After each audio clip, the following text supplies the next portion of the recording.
Hello friends, NPO के fourth part में आज हम एक टॉपिक ले रहे हैं consumable items. Total weightage chapter की 10 मार्क्स की है।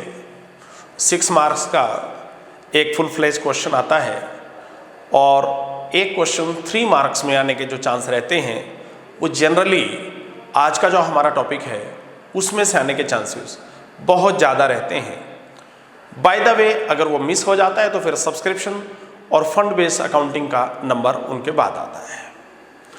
तो आज का हमारा टॉपिक है कंज्यूमेबल आइटम्स। कंज्यूमेबल आइटम्स क्या होती हैं? कंज्यूमेबल आइटम्स जिनको हम ड्यूरिंग द ईयर कंज्यूम करते रहते हैं, यानी कि नॉट फॉर प्रॉफिट ऑर्गेनाइजेशन जिनको ड्यूरिंग द ईयर यूज करती है, उनका कंजम्पशन करती है। एक्चुअली हमने फर्स्ट वीडियो में देखा था कि हमारे पास रिसीट एंड पेमेंट अकाउंट जो कि कैश बेसिस पर होता है वो गिवन होता है, लेकिन हमें आइटम्स को कैपिटल और रेवेन्यू में बाइफरकेट करके बैलेंस शीट और इनकम एंड एक्सपेंडिचर अकाउंट में ट्रांसफर करने होते हैं अमाउंट्स। क्योंकि income and expenditure account profit and loss account का ही एक सुधरा हुआ रूप है। सुधरा हुआ तो नहीं, मतलब एनपीओ के लिए प्रॉफिट एंड लॉस अकाउंट का ही एक बदला हुआ रूप है। तो इसलिए प्रॉफिट एंड लॉस अकाउंट की तरह से ही income and expenditure account accrual basis पर बनता है। तो कैश बेसिस और एक्रूअल बेसिस में डिफरेंस आप जानते ही हैं। एक्रू का मतलब होता है जब आपको कोई इनकम एक्रू होती है तो इसका मतलब सीधा सीधा यह है कि you are now entitled to receive the income. अब आपको आय प्राप्त करने का अधिकार मिल गया है, अब आप एलिजिबल हो गए हो। लेकिन रिसीव वो बाद में भी हो सकती है और कुछ केसेस में हो सकता है कि वो एडवांस में भी रिसीव हो गई हो। आप देखते हो बहुत सारी प्रोफेशनल इंस्टीट्यूशंस के अंदर जो इनकम्स होती हैं इस तरह से वो एडवांस में ले ली जाती है। आप कुछ एग्जाम्पल ले सकते हो, आप कुछ एग्जाम्पल ले सकते हो। जैसे स्कूल अपनी फीस एडवांस में ले लेते हैं, ट्यूशन कोचिंग सेंटर जो होते हैं वो एडवांस में ले लेते हैं, रेंट जो होता है वो एडवांस में पे करना होता है। और बहुत से बिजनेसेस में आप चेक करते हो, देखते हो कि पेमेंट्स जो है वो बाद में की जाती है। पहले गुड्स या सर्विसेज जो है वो डिलीवर कर दी जाती हैं या रेंडर कर दी जाती हैं। तो आज का टॉपिक है हमारा consumable items. Generally consumable items में आपको क्या क्या मिलता है? अगर मान लिया चैरिटेबल इंस्टीट्यूशन कोई डिस्पेंसरी रन करती है या कोई हॉस्पिटल रन करती है तो उसके पास मेडिसिन का स्टॉक साल के शुरू में भी और साल के लास्ट में भी आपको मिलता है। इसी तरह से स्टेशनरी एक ऐसी आइटम है जो सभी ऑर्गेनाइजेशंस में जिसकी ज़रूरत पड़ती है, जो हम कंज्यूम करते रहते हैं।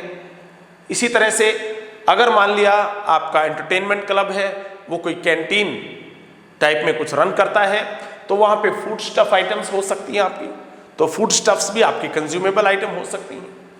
आपका क्लब अगर स्पोर्ट्स क्लब है तो स्पोर्ट्स इक्विपमेंट्स या स्पोर्ट्स मटेरियल आपकी कंज्यूमेबल आइटम हो सकती हैं। ड्यूरिंग द ईयर आप उनका कंजम्पशन करते हो, उनमें जो टूट फूट हो जाती है, जो उनकी वैल्यू कम हो जाती है। तो अब हमें यहाँ पे करना क्या है?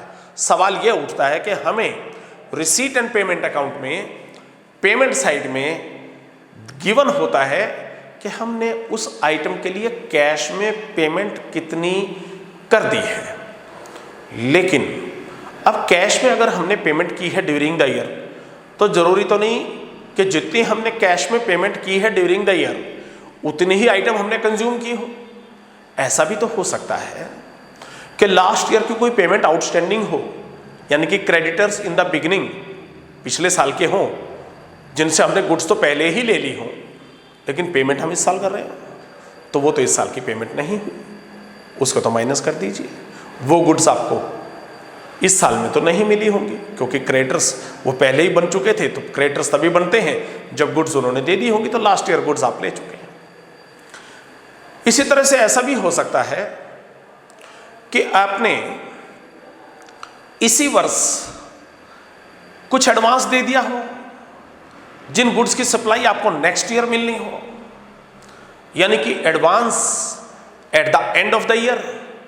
अब आपने इस साल में एडवांस दिया है, नेक्स्ट ईयर के लिए एडवांस दिया है, तो गुड्स तो नेक्स्ट ईयर आएंगे ना, आइटम वो भी आपको मिली नहीं है, रिसीव नहीं हुई है, तो कंजम्पशन का सवाल ही पैदा नहीं होता उनका भी, तो इसीलिए उनको भी लेस कर दो, वो आइटम्स भी इस साल के स्टॉक में इंक्लूड नहीं हुई होंगी। सिमिलरली आपने अगर इस साल कुछ आइटम्स परचेज तो कर ली हैं, स्टॉक में तो ऐड कर ली हैं, लेकिन हो सकता है आपने उनकी पेमेंट इस साल ना की हो, पेमेंट आप उनकी नेक्स्ट ईयर करें, यानी कि आपके हो गए वो creditors at the end of the year, इस साल के लास्ट में वो आपके क्रेडिटर्स माने जाएंगे, लेकिन गुड्स तो आपकी इस साल आ चुकी है ना, तो क्रेडिटर्स एट द एंड को आप ऐड कर दीजिए। ठीक इसका अपोजिट ऐसा भी हो सकता है कि आपने लास्ट ईयर कुछ एडवांस पेमेंट कर दी हो सप्लायर्स को, और गुड्स उनसे आपको ड्यूरिंग द ईयर इस साल में रिसीव हुई हो, तो फिर पेमेंट में तो वो अमाउंट मिलेगा नहीं आपको इस साल की। जब आप रिसीट एंड पेमेंट की पेमेंट साइड में देखेंगे तो वो तो पेमेंट में इंक्लूडेड होगा नहीं, क्योंकि पेमेंट तो आप लास्ट ईयर कर चुके हैं, लेकिन गुड्स तो आपको इस बार रिसीव हुई है, स्टॉक में तो आपने इस साल शामिल किया है, उनको आप ऐड कर लीजिए। बस फिर उसके बाद आपकी आ जाएंगी credit purchases during the year. अगर क्वेश्चन में कुछ कैश परचेजेस भी गिवन है तो आप उनको ऐड कर लीजिए, टोटल परचेजेस हो जाएंगे, और फिर उसमें साल के स्टार्टिंग में आपके पास जितना स्टॉक, यानी कि जो ओपनिंग स्टॉक अवेलेबल था, आप उसे ऐड कर दें, उसमें से साल के लास्ट में जो गुड्स आपने कंज्यूम नहीं की हैं, जो बचा हुआ है क्लोजिंग स्टॉक, उसको लेस कर दें, तो आपके पास अमाउंट ऑफ कंज्यूमेबल आइटम्स आ जाएगा। हाँ, अगर आपने बुक वैल्यू पे कुछ सेल की है आइटम्स की, तो उसे डिडक्ट अवश्य करना पड़ेगा, क्योंकि कंजम्पशन तो हमारा तभी आएगा। अब हम इसके लिए इसी बेसिक क्राइटेरिया पे एक फॉर्मेट बनाते हैं, जिस तरह से हम कंज्यूमेबल आइटम्स को सॉल्व करते हैं। तो ऑलमोस्ट इस फॉर्मेट में आपकी सारी इंफॉर्मेशन जो है वो कवर हो जाती हैं। तो आप एक बार फॉर्मेट को चेक करें, हम किस तरह से लिखेंगे। आपका साल है मान लिया 1 अप्रैल 2018 से 31 मार्च 2019 के बीच में, 1 अप्रैल 2018 से स्टार्ट होकर और 31 मार्च 2019 तक आपका वर्ष चल रहा है।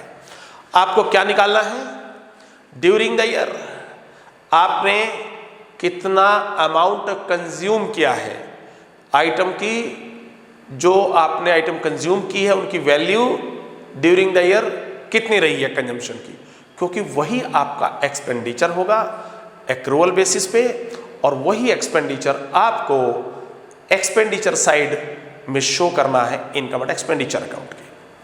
तो फॉर्मेट देते हैं, आपको पेमेंट साइड में रिसीट एंड पेमेंट की लिखा हुआ मिलेगा अमाउंट पेड बाय पेमेंट। जैसे बाय पेमेंट मान लिया हम एक क्वेश्चन ले लेते हैं स्टेशनरी का, तो अमाउंट पेड फॉर स्टेशनरी या बाय स्टेशनरी, इस तरह से अमाउंट लिखा मिलेगा, उसे आप अमाउंट पेड के सामने यहां पे लिख देंगे।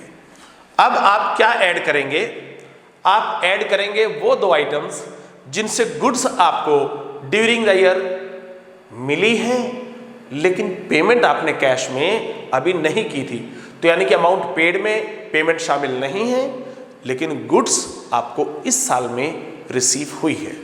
वो दो अमाउंट हैं क्रेडिटर्स एट द एंड, साल के लास्ट में जिनका पैसा अभी देना बाकी है, तो क्रेडिटर्स बन गए हैं। वो क्रेडिटर्स तो तभी बने होंगे जब आपने गुड्स रिसीव कर ली होंगी।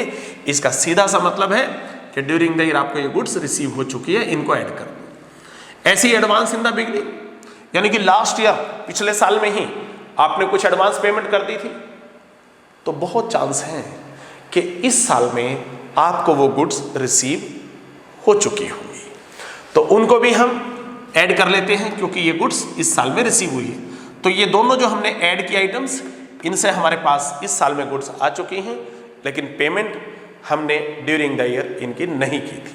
तो अमाउंट पेड में ये दोनों आइटम्स इंक्लूडेड नहीं थी, लेकिन गुड्स क्योंकि रिसीव हुई हैं तो हम इनको ऐड करेंगे। अब हम इनकी बिल्कुल अपोजिट दो वैल्यू लेस करेंगे। क्यों लेस करेंगे? क्योंकि पेमेंट हमने ड्यूरिंग द ईयर जरूर की है, लेकिन सिर्फ पेमेंट की है, गुड्स रिसीव नहीं हुई है। कैसे देखते हैं। क्रेडिटर्स इन द बिगिनिंग, इस साल के शुरू में जो क्रेडिटर्स थे, तो क्रेडिटर्स कब बनते हैं, जब उन्होंने हमें गुड्स सप्लाई कर दी होंगी, यानी कि गुड्स तो लास्ट ईयर सप्लाई कर चुके हैं वो, तो हम गुड्स लास्ट ईयर रिसीव कर चुके हैं। तो गुड्स रिसीव नहीं हुई है हमें इस साल, हमें तो बस इस साल उनकी पेमेंट करनी है, तो इसलिए अमाउंट पेड में ये शामिल रहे होंगे, लेकिन गुड्स इनसे रिसीव नहीं हुई है तो इनको भी हम लेस कर देंगे। ठीक ऐसे ही एडवांस एट द एंड, इस साल के आखिर में हम देख रहे हैं कि हमने कुछ पेमेंट कर दी है एडवांस में, लेकिन गुड्स अभी रिसीव नहीं हुई है। एडवांस तो एडवांस तभी तक रहता है जब तक उसके बदले में गुड्स रिसीव ना हो। एक बार हमने पेमेंट दे दी और अगर गुड्स भी रिसीव हो गई तो फिर वो एडवांस नहीं रहता।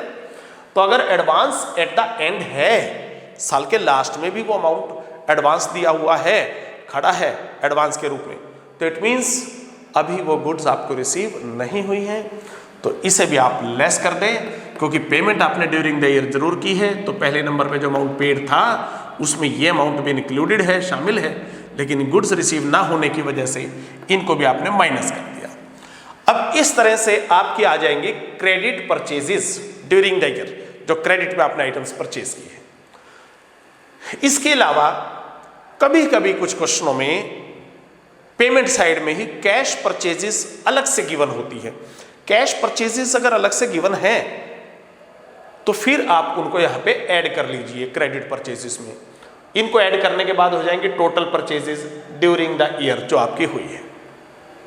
लेकिन अगर क्वेश्चन में परचेजेस ही दे रखा हो आपको डायरेक्ट, कुछ क्वेश्चन ऐसे भी हैं बुक्स में, मैक्सिमम नंबर ऑफ स्टूडेंट्स के पास टीएस ग्रेवाल की बुक है जिसको आप फॉलो करते हैं, तो उसमें स्टार्टिंग में ही आपको इस तरह से क्वेश्चन मिलेगा कि जिसमें purchases amount of item consumable item purchased दिया होगा, तो फिर आपको ये जो ऊपर वाला सेगमेंट है क्रेडिटर्स और एडवांस, फिर आपको इनका कुछ नहीं करना, वो ऑलरेडी ऐड या सब्ट्रैक्ट हो चुके हैं।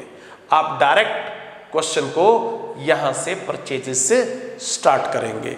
ध्यान करें, ये नोटिस करने वाली बात है, स्टार्टिंग में ही शायद आपको ऐसा क्वेश्चन मिलने वाला है। इसके बाद ये आ गई आपकी टोटल परचेजेस, क्रेडिट परचेजेस में कैश परचेजेस ऐड करके। अब ये तो आपने ड्यूरिंग द ईयर परचेज किए हैं गुड्स। अब ड्यूरिंग द ईयर जो परचेज की है उसमें आप वो ऐड कर दें जो इन the beginning of the year, यानी कि आपके पास वर्ष के शुरू में जो कंज्यूमेबल आइटम का स्टॉक बचा हुआ था उसे आप और ऐड कर दें, तो आपके पास टोटल क्वांटिटी अवेलेबल जो थी वो आ जाएगी। लेकिन हमें तो निकालना वो अमाउंट है जो हमने कंज्यूम किया है भैया, जितना हमने कंज्यूम कर लिया है। अगर क्लोजिंग स्टॉक कुछ बचा हुआ है तो इट मीन्स वो आइटम तो हमने कंज्यूम नहीं की ना अभी, या कर ली है, करने के बाद तो क्लोजिंग स्टॉक नहीं बच सकता ना।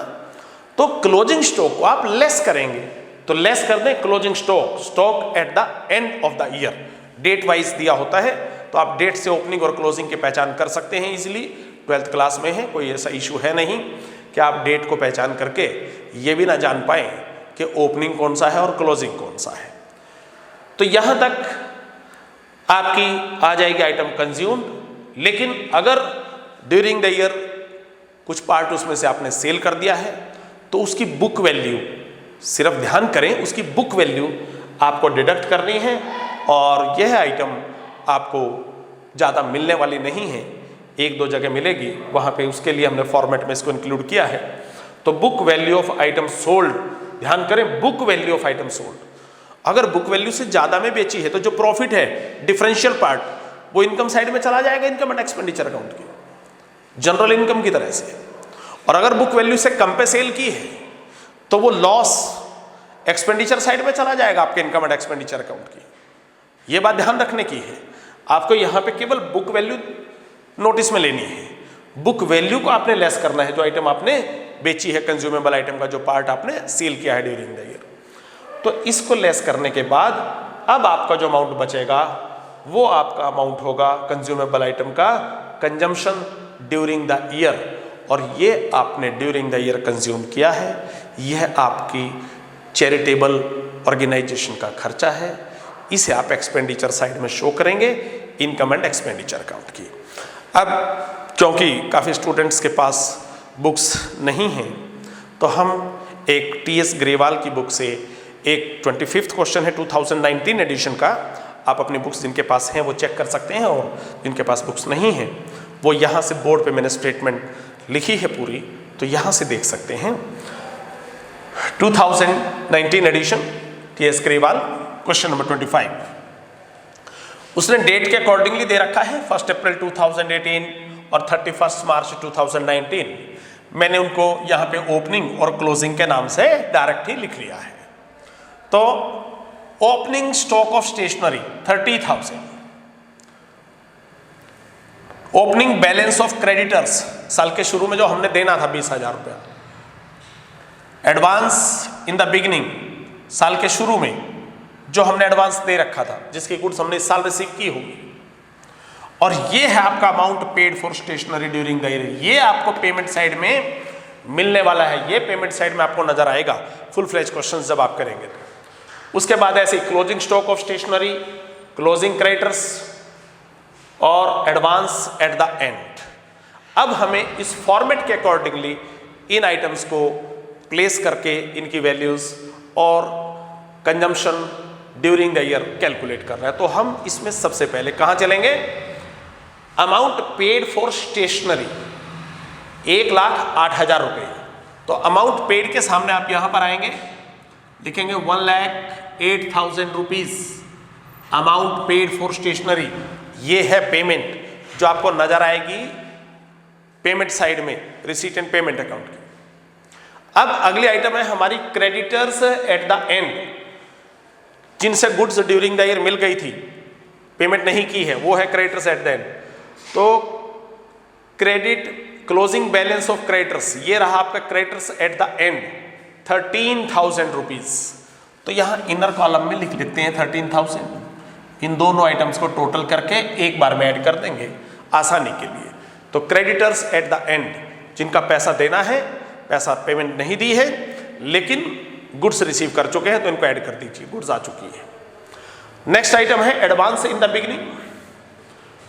एडवांस इन द बिगिनिंग, ये रही आइटम हमारे पास, वैल्यू है 2,000। एडवांस इन द बिगिनिंग भी ऐड करेंगे, क्योंकि एडवांस में तो हमने लास्ट ईयर पेमेंट कर दी थी, तो गुड्स इस साल आई है, during the year goods receive हुई है, तो ऐड करेंगे इसमें। तो ये हो गया आपका 13,000 प्लस 2,000, टोटल 15,000।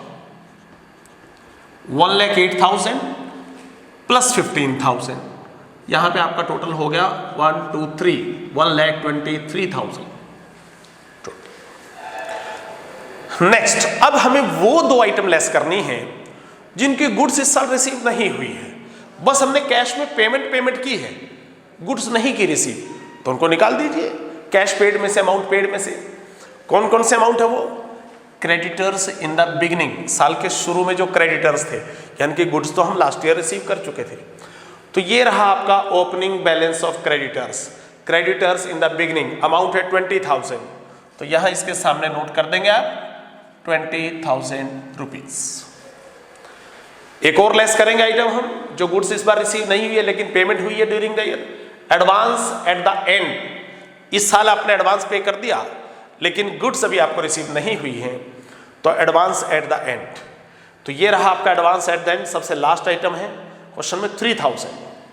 तो यहां इसके सामने 3,000 आप ऐड कर देंगे। अब इनर कॉलम की दोनों आइटम्स का टोटल है 23,000, 2, 3, 23,000। 1,23,000 में से 23,000 लेस कर दो, तो क्रेडिट परचेजेस एग्जैक्टली 1,00,000 रुपीज की आपकी आ गई क्वेश्चन। ये है आपकी credit purchases during the year. अब क्वेश्चन में नेक्स्ट आइटम है फॉर्मेट के अंदर कैश परचेजेस। अब ये आइटम बहुत कम नजर में आएगी आपको क्वेश्चंस में, आप प्रैक्टिस करते समय पाएंगे कि ये बहुत कम नजर आएगी आपको, इस क्वेश्चन में भी नहीं है। तो फिर क्या करें हम? डैश लगा दें इसको, नील वैल्यू है इसकी, नील मान लें इसको, और यही 1,00,000 टोटल परचेजेस हो जाएंगे आपकी। जो क्रेडिट परचेजेस थी वही आपके टोटल परचेजेस बन जाएंगी, क्योंकि कैश परचेजेस का अमाउंट नील होने की वजह से। अब आती है बात ओपनिंग स्टॉक की। 1,00,000 रुपीज की आपकी परचेजेस आ गए ड्यूरिंग द ईयर, 1,00,000 की आपने स्टेशनरी परचेज की है, लेकिन शुरू में भी तो थी हमारे पास कुछ, तो ये रहा opening stock of stationery 30,000 rupees. तो 30,000 की stationery in the beginning of the year आपके पास थी, 1 लाख की आपने और परचेज की, तो आपके पास स्टेशनरी ड्यूरिंग द ईयर कितनी हो गई? 1,30,000। 1 lakh purchase during the year और 30,000 लास्ट ईयर से आपके पास इस साल ओपनिंग बैलेंस बचा हुआ था। अब 1,30,000 में से आपने जो कंज्यूम कर ली वो कर ली, लेकिन कितनी कंज्यूम की? भाई आप इसमें से क्लोजिंग स्टॉक घटा दो बस, जो आपके पास बची हुई है, क्योंकि जो आपके पास अभी भी क्लोजिंग स्टॉक के रूप में बची हुई है वो तो आपने कंज्यूम नहीं की ना, बाकी सब कंज्यूम कर ली, तो बस आ जाइए क्लोजिंग स्टॉक लेस कर देते हैं। तो ये रहा आपका closing stock of stationery 5,000 rupees. तो closing stock of stationery 5,000 rupees, ये आ गई आपकी आइटम कंज्यूम्ड। क्योंकि इस क्वेश्चन में आप पाएंगे कि book value of item sold nil है, कुछ है नहीं, तो इसको आप यहां पे डैश लगा देंगे, नील कर देंगे, तो यही आपका अमाउंट ऑफ एक्सपेंडिचर आ जाएगा 1,25,000। ये है stationery consumed during the year, जिसे आप शो करेंगे एक्सपेंडिचर साइड में इनकम एंड एक्सपेंडिचर अकाउंट की। अब वैल्यूज तो बहुत सारी थी, क्रेडिटर्स बिगिनिंग भी एंड भी, एडवांस बिगिनिंग भी एंड भी, स्टॉक बिगिनिंग का भी एंड का भी। ये वैल्यूज कहां पे जाएंगी? इनको भी तो शो करना है। ध्यान होगा हमने फर्स्ट क्लास में ही, फर्स्ट वीडियो में ही ये बात डिस्कस की थी कि हमें बैलेंस शीट 2 बनानी होगी। इनकम एंड एक्सपेंडिचर अकाउंट तो बनेगा ही, लेकिन बैलेंस शीट 2 बनानी होगी। जनरली वर्किंग नोट्स में हमें एक ओपनिंग बैलेंस शीट भी बनानी होगी। जैसा कि हम फुल फ्लैश क्वेश्चन करेंगे तो उसमें आप नज़र कर पाएंगे, देख पाएंगे कि फुल फ्लैश क्वेश्चन में 2 बैलेंस शीट है। 2 बैलेंस शीट में ओपनिंग बैलेंस शीट में ओपनिंग बैलेंस, चाहे वो क्रेडिटर्स का है, चाहे वो एडवांस है, चाहे वो ओपनिंग स्टॉक है, और क्लोजिंग बैलेंस में ही इस तरह से क्लोजिंग बैलेंसेस। तो आपको अब एक बात ध्यान करनी है, हमने सब्सक्रिप्शन पढ़ा था, सब्सक्रिप्शन एक इनकम थी नॉट फॉर प्रॉफिट ऑर्गेनाइजेशंस के लिए, जबकि आइटम जो है वो एक एक्सपेंडिचर है। सब्सक्रिप्शन आउटस्टैंडिंग आपको ध्यान होगा आपने असेट साइड में लिखा था, और एडवांस आपने लायबिलिटी साइड में लिखा था बैलेंस शीट। लेकिन यहां पे वो नियम अप्लाई होने वाला नहीं है। अब आप वापस अपनी 11th क्लास में आ जाइए। जिस तरह से आपने 11th क्लास में आउटस्टैंडिंग एक्सपेंसेस को लायबिलिटी में लिखा था, क्योंकि एक्सपेंसेस हैं उनको लायबिलिटी में लिखेंगे, और इनकम्स को, स्टॉक्स को असेट में लिखा था, एडवांस को, प्रीपेड को असेट्स में लिखा था, उनको असेट्स में लिखेंगे। तो कौन सी आइटम कहाँ कहाँ आएगी इसको जानना बहुत मुश्किल नहीं है। बस जिसके साथ एंड या क्लोजिंग शब्द लिखा हुआ है वो एंड वाली बैलेंस शीट में, जिसके साथ बिगिनिंग या ओपनिंग शब्द लिखा हुआ है वो बिगिनिंग वाली बैलेंस शीट में। असेट और लायबिलिटी में क्या क्या आएगा वो हम जरा एक बार विचार कर लेते हैं, ताकि स्टूडेंट्स को डिफिकल्टी ना आए प्रैक्टिकल क्वेश्चन सॉल्व करते समय। तो आते हैं हम पहली आइटम पे, क्रेडिटर्स एट द एंड। खर्चे हैं, उनकी पेमेंट नहीं दी, क्रेडिटर्स है तो लायबिलिटी है, एंड में है तो एंड वाली बैलेंस शीट में आ जाएंगे, लेकिन है liability side. Advance in the beginning तो बिगिनिंग वाली बैलेंस शीट में आएगा, लेकिन एडवांस है हमारी असेट, क्योंकि इन फ्यूचर इसका बेनिफिट हमें मिलने वाला है, और जिसका बेनिफिट हमें मिलने वाला होता है इन फ्यूचर वो हमारी असेट्स की कैटेगरी में आती है। इसी तरह से क्रेडिटर्स इन द बिगिनिंग तो क्रेडिटर्स फिर लायबिलिटी है, पैसा देना है, बिगिनिंग में है तो बिगिनिंग की बैलेंस शीट में आएगा, लेकिन आएगा लायबिलिटी में ही। Expenses outstanding, creditors for expenses liability होते हैं तो लायबिलिटी में आएंगे। ऐसी advance at the end, advance फिर असेट है, बेनिफिट आपको मिलना है, एंड में है तो एंड की बैलेंस शीट में लिख दीजिए। इसी तरह से opening balance, opening stock item का, ओपनिंग स्टॉक असेट है, क्लोजिंग स्टॉक भी असेट है, बस डिफरेंस सिर्फ इतना है कि ओपनिंग स्टॉक जो होगा वो आपकी ओपनिंग बैलेंस शीट के असेट साइड में आएगा, और क्लोजिंग स्टॉक जो होगा वो क्लोजिंग बैलेंस शीट की असेट साइड में आपको मिलेगा। तो ये था हमारा question number 25 TS Grewal 2019 edition का। अब स्टूडेंट्स इससे कुछ पहले के क्वेश्चन और इससे अगला 26 क्वेश्चन जो है वो भी स्पोर्ट्स इक्विपमेंट्स के बारे में है, स्पोर्ट्स मटेरियल के बारे में कुछ इस तरह से है, इंपॉर्टेंट है काफ़ी। उसे आप ट्राई करेंगे तो उसमें बस एक ही आइटम अलग से मिलेगी, book value of item sold, जो कि आपको लास्ट में डिडक्ट करनी होगी। बाकी क्वेश्चन सेम इन्हीं फुटिंग्स पे आपको सॉल्व करना है। आप सॉल्व करें और फिर उसके बाद जो क्वेरीज होंगी वो लाइव क्लासेस में हम जब स्टार्ट करेंगे तो उनको लेते रहेंगे। वीडियो को देखने के लिए बहुत धन्यवाद। सब्सक्राइब करते रहिए, साथ में बने रहिए। ठीक है, थैंक यू।